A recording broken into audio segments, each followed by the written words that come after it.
स्वास्थ्य और शारीरिक शिक्षा शिक्षक संघ पक्षर गणधारणा दी जाइए। आसतु सहित आलोचना करबा कौन रही दाबी। मु ताजुद्दीन साहाजी मु सुदूर बड़म्बा ब्लॉक कटक माने नियुक्ति पाई। आमर मुख्यतः 4टी दाबी अच्छी जेहेतु कि गोटे स्कूल कैंपस भितर 6 जन माने शिक्षक माने टीजीटी स्केल पाँच से सब्जेक्ट अच्छी कि आम फिजिकल एजुकेशन टीचर होगी भी आम सब्जेक्ट ना। आपड़ गोटे उदाहरण देवी जब सचिन तेंदुलकर मेट्रिक फेल होते से किंतु क्रिकेट रे भगवान हो गले किंतु निहाती आमर गोटे सब्जेक्ट दरकार। जो पिलाटी फेल हो जाऊँगी सब्जेक्ट रे से किंतु कैरियर बनाऊनी किंतु जी खेल को कैरियर करी आगू बढ़ी पार्टी। द्वितीय कथा है स्टेट कैडर आमको सरकार कहते हैं आम डिस्ट्रिक्ट कैडर अच्छु किंतु नियुक्ति है आमको दौरान स्टेट भित्ति किए हूँ कलाहांडी पिलाटा पाँच मयूरभंज मयूरभंज पिलाटा पाँच कलाहांडी एमती तारतम्य कौन पाए आमर जदि स्टेट कैडर भित्ति आमको नियुक्ति दौरान जदि डिस्ट्रिक्ट कैडर कहते आम डिस्ट्रिक्ट भितर नियुक्ति दिंतु किसी असुविधा होना आमर अवहेला सबुतिर अवहेला आम ट्रांसफर हो पारूँ जो जॉब आम नियुक्ति पाइबू से जॉब आम रिटायर हूँ। तृतीय कथा है टीजीटी स्केल आम +3 है आमर क्वालिफिकेशन पर जाकि आम ट्रेन ग्रेजुएट कोर्स करुचु किंतु आमको रखाई +2 स्केल आमर जो माने कौन अपग्रेडेशन करा आम पोस्ट को जेहेतु आम +3 करके आम कौन मान ट्रेन ग्रेजुएट कोर्स करके आम सीबीटी दौचु ओएसटी दौ जमीती समस्त टीचर मानकर क्राइटेरिया रोचे आम सबू जिनस सहित समकक्ष होगी नियुक्ति प्रक्रिया सामिल होची किंतु आमको उचित स्केल दरमा दि जाऊनी। सरकार कहते डिंडियो पिटन सामान काम को सामान दरमा किंतु आमे पाऊना। 7 जन टीचर अच्छा किंतु आमे पाइबू सबुठ कम स्कूल बेल बाजिबा ठारू आरंभ कर स्टार्टिंग रु नहीं एंडिंग पर्यंत आमे मान संपूर्ण समय दौचु खाली कैंपस भीतर नुह गोटे कैंपस भीतर जदि तारतम्य तो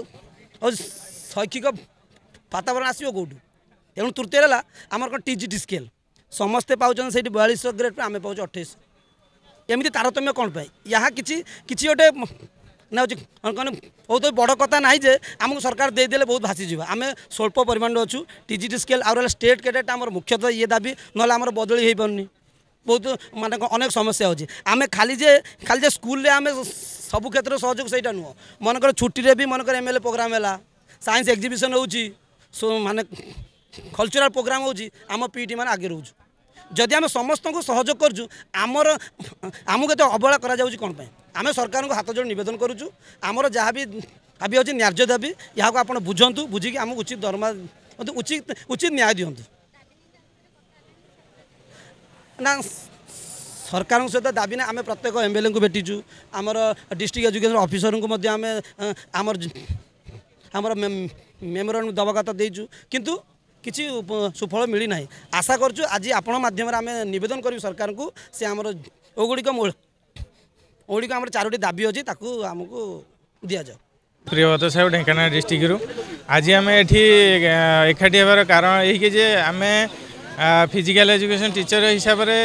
जो स्वास्थ्य को आम प्रायोरिटी दिया गवर्नमेंट तरफ ता सहित गेम आउट स्पोर्ट्स को जो प्रायोरिटी दिया किंतु पिला मानकर जो स्तर रे शिक्षा स्वास्थ्य डेवलपमेंट होगा कथा से माने मजबूत शरीर गढ़ा कथा से टाइम रे से शरीर गठन हो पारनी जहाँफल से ओलंपिक रे मेडल आनी पारना विभिन्न कंपिटिशन से कंपिटिशन करने से शरीर रे ताकत नहीं जहाँफल आमर ओलंपिक रे मेडल भी ओडिशा आसी पारनी एटा गोटे पॉइंट। सेकेंड जिनस है सरकार 2 रे विभिन्न प्रकार मेडिकल कॉलेज विभिन्न प्रकार हॉस्पिटल विभिन्न प्रकार डॉक्टर को अपॉइंटमेंट कर बहुत पैसा खर्च कर किंतु तृणमूल स्तर में जो आमर स्वास्थ्य व्यवस्था बिगड़ी जाऊँगी पिलामानकर स्वास्थ्य खराब हो जाऊँगी जहाँफल से 30-40 वर्ष में बड़ बड़ रोग से आक्रांत होती जहाँफल से आमर बहुत पैसा खर्च हो तेणुक आमर ये दाबी जे निहाती फिजिकल एजुकेशन गोटे सब्जेक्ट दि जाऊ आमर सेकेंडरी लेवल जोटा कि स्वास्थ्य फास्ट प्रायोरिटी देन शिक्षा तेणुक आम चाहूँ गोटे फिजिकल सब्जेक्ट सेकेंडरी लेवल दि जाऊ पढ़ा जाऊ जहाँफल गोटे भल स्वास्थ्य पिला माने पाइबे ओलंपिक रे मेडल आनिबे आ से स्वस्थकर परिवेश पाइबे। हाँ आमर सर्वनिम्न योग्यता सबू 7 जन टीचर अच्छा से 6 जन टीचर सर्वनिम्न योग्यता हूँ ग्रेजुएशन किंतु फिजिकल एजुकेशन योग्यता +2 रखा जाइए किंतु एनसीटी रूल अनुसार अमान्य होची किंतु सेटा आमर दाबी जे आमर मध्य योग्यता ग्रेजुएशन करा जाऊ आउ आमको मध्य समान सम्मान मिलू आमर एतिकी दाबी।